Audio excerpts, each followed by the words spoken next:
नमस्कार, मेरे channel Bobby kitchen में आपका स्वागत है। आज मैं आपके साथ शेयर करने जा रही हूँ गोभी के पराठों की रेसिपी। अगर आपने इनको एक बार इस तरह से बना लिया जिस तरह से मैंने बनाई है, तो आप चाहेंगे कि आप हर बार इन्हें इसी तरह से ही बनाएं। तो इसलिए इनको एक बार इस तरह से ज़रूर ट्राई कीजिएगा, आपको ये पराठे बहुत ही अच्छे लगेंगे। गोभी के पराठे बनाने के लिए मैंने एक पत्ता गोभी को लिया है। आइए अब इसे हम ग्रेट कर लेते हैं। और अगर आप इसको बारीक बारीक काटना चाहते हैं तो आप बारीक बारीक भी काट सकते हैं। गोभी को मैंने ग्रेट कर लिया है। आइए अब हम गैस की तरफ चलते हैं। गैस की फ्लेम को ऑन करके ये मैंने इसके अंदर 1 चम्मच सरसों का तेल लिया है। आप कोई भी वेजिटेबल ऑयल ले सकते हैं। अब इसके अंदर हम ये आधा चम्मच राई डालेंगे और आधा चम्मच जीरा डालेंगे। अब ये मैंने एक मीडियम साइज का प्याज बारीक बारीक काट थोड़ा सा सॉफ्ट कर लेना है। हमें इसको ज़्यादा नहीं भूनना है, क्योंकि हमें इसका थोड़ा सा क्रंच जो है वो थोड़ा सा हमें उसको थोड़ा सा सॉफ्ट करना है। बस हमें इसको 1 मिनट तक बस इसी तरह से थोड़ा सा इसके अंदर फ्राई कर लेना है। प्याज हमारा थोड़ा सा सॉफ्ट हो गया है। अब इसके अंदर हम जो हमने गोभी को कद्दूकस किया था उसको इसके अंदर डालेंगे। हमें गैस की फ्लेम को इस टाइम हाई रखना है, क्योंकि हमें जो गोभी का जो पानी है वो हमें थोड़ा सा ड्राई कर लेना है और गोभी भी हमारी थोड़ी सी इसके अंदर अच्छा फ्लेवर आ जाएगा।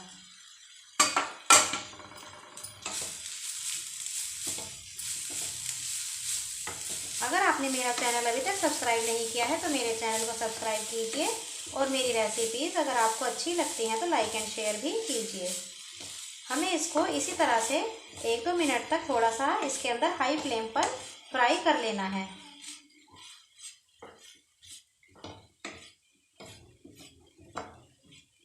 हमें इसको ढकना बिल्कुल भी नहीं है, नहीं तो गोभी के अंदर मॉइस्चर हो जाएगा और हमारे पराठे बनने में बहुत ही परेशानी आएगी।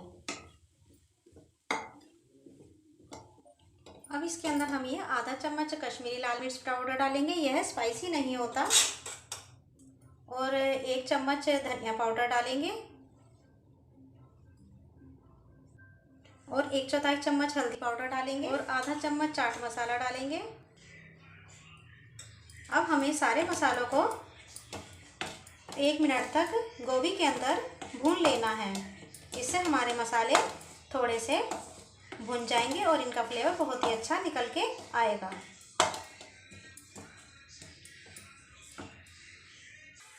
गोभी को भूनते हुए 2 मिनट हो चुके हैं। आइए अब हम गैस की फ्लेम को ऑफ कर देते हैं। अब हम इसे ठंडा करने के लिए किसी बर्तन में मैंने निकाल करके फैला दिया है, जिससे कि यह जल्दी ठंडा हो जाए।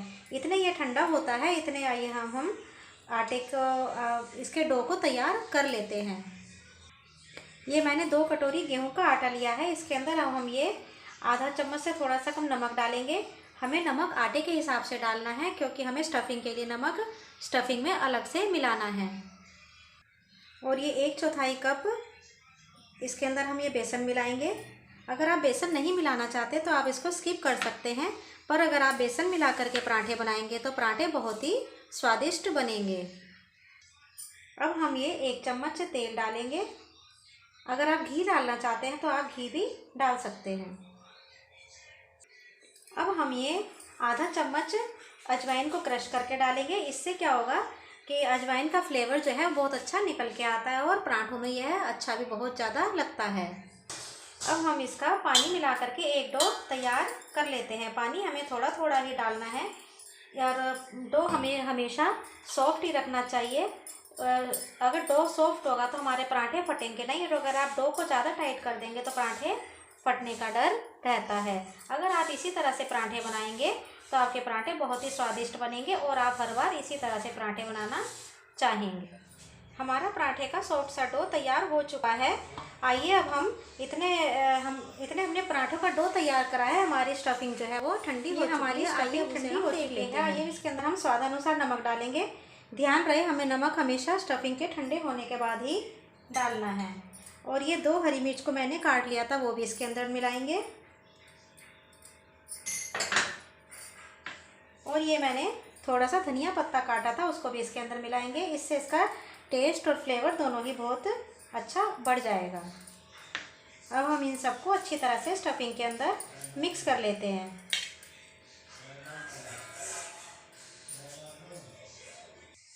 सब चीज़ें स्टफिंग में खूब अच्छे से मिक्स हो चुकी है। आइए अब हम गैस की तरफ चलते हैं और पराठे सेकने की तैयारी कर लेते हैं। सबसे पहले तो हम ये एक पेड़ा ले लेंगे, फिर इसको हमें सूखे आटे में डिप करना है। फिर हम इसको थोड़ा सा हम बेल लेते हैं।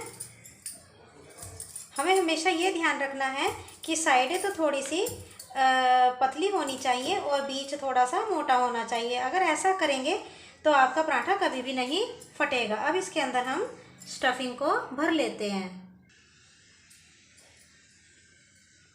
हमें स्टफिंग को इसके अंदर अच्छी तरह से दबा दबा करके खूब सारी स्टफिंग को इसके अंदर हमें भर लेना है।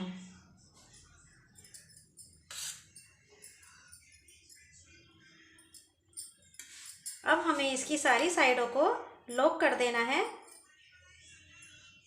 जिससे हमारी स्टफिंग इसके अंदर बंद हो जाए। अब हम ये ऊपर से जो ये एक्स्ट्रा जो हमारा आटा आ गया है, इसको हमें हमेशा हटा देना चाहिए, क्योंकि ये जो है बीच में इससे जो है बीच में जो है स्टफिंग की जगह आटा आएगा और जो खाने में अच्छा नहीं लगेगा।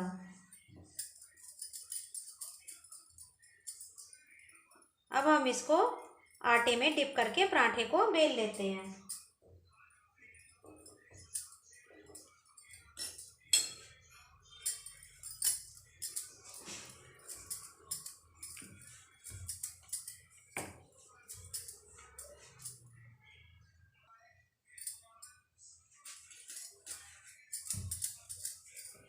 देखिए हमारा पराठा बिल्कुल भी नहीं फटा है और कितने आराम से ये बन रहा है।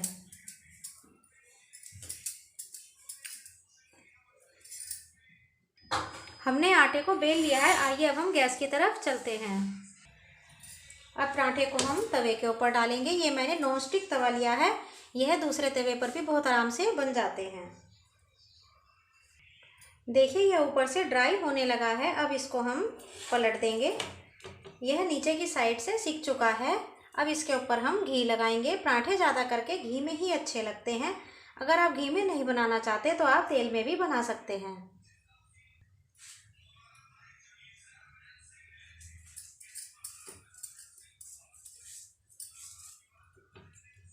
पराठों को हमेशा इस तरह से प्रेस करके दबा दबा करके ही सेकना चाहिए, तो उससे पराठे जो हैं कुरकुरे और ज़्यादा अच्छे गोल्डन ब्राउन कलर के अच्छे सिक जाते हैं और खाने में बहुत ही अच्छे भी लगते हैं।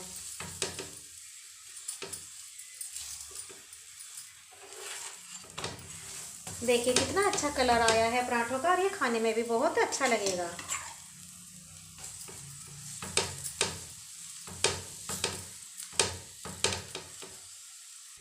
बस हम इसी तरह से अलटते पलटते हुए पराठों को सेक लेंगे और हमारे खस्ता और अंदर से मुलायम पराठे बन करके तैयार हो जाएंगे।